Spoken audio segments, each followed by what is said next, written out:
What's up YouTube, how's it going? If you have seen the video or the live stream, there was a question in that live stream that was a really good question, and I kind of wanted to elaborate more on. So somebody asked how would they recommend or like give tips on somebody who's trying to start off in like the streetwear like fashion community on YouTube.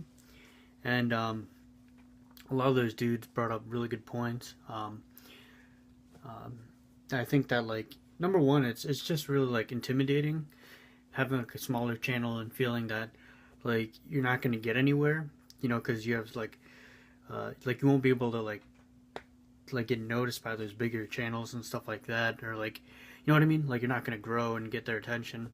Me, I'm still growing myself. Like I have less than 300 subs, and I'm out, you know, I was talking to like bigger YouTubers like Name Brand Clothing, like Paul Cantu jumped on there, Legit Looks for Life, Rafael Duarte, Jake H. Kick, so they all have like at least 1,000 subs, some even more so. Name Brand said it like, and you know, Legit Looks for Life, like they all said like subs don't really like make you matter as a person. You know what I mean? Like just because somebody has more subs than somebody else, they're not worth more. You know what I mean? Like we're all human, and that's like the truest thing. Because like going into it, like I was a little like intimidated because Name Brand, like I've seen his vids for a while, and even like a year ago when I first found out about him, like I had like 50 subs, give or take.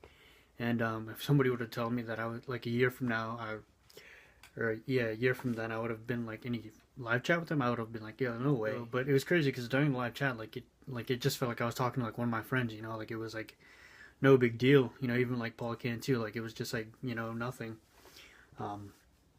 So really, like these dudes are just like everyone else. Like it's just like me and you talking. So you know, don't be discouraged. So if you're really trying to grow, and you don't see like the subs like coming right away, not everybody's gonna like you know, hit like 10K subs in a year.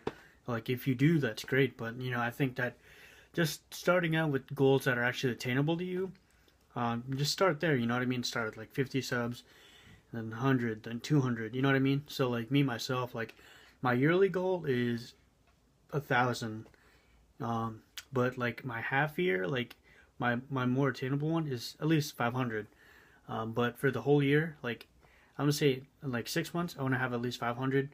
In a year I'm hoping I can get to 1,000, but that's just for me personally. So I think that that's a little more attainable than me saying like, oh, I want to get like 5,000 subs. Like if I do, that's great. You know what I mean? So I definitely just, you know, stick to what you're doing, because you know, don't get discouraged. Don't think that like just because you aren't seeing any like subs or anything like that, you know, just keep doing it and just try to make connections with other YouTubers that are big, small, whatever, because that really goes a long way. Just, you know, having content that's unique and just all around exciting. You know what I mean? Like, yeah. But like I said, as for like just getting in contact with the bigger YouTubers, just, you know, it's not impossible, you know. It's definitely humbling to be a part of it. Like I really want to give a big thank you to Legit Looks for Life. It was really just a real dope experience, and I'm glad to have, you know, met up with those dudes. Like getting to meet them and kind of really impressed me. Like the second best thing, you know, they're like all really humble, down to earth dudes. Like nobody has an ego. You know, it's just real cool to like be able to you know, just talk to them. And that's another thing, like even if you're a small YouTuber, you know, don't think that you can't hold a conversation with these bigger YouTubers. You know, like if you're knowledgeable, that's all you really, you know, like nobody's gonna take that away from you. So just keep that in mind, guys. Thank you so much again for watching. Once again, check the live stream if you haven't already. Take care. Peace.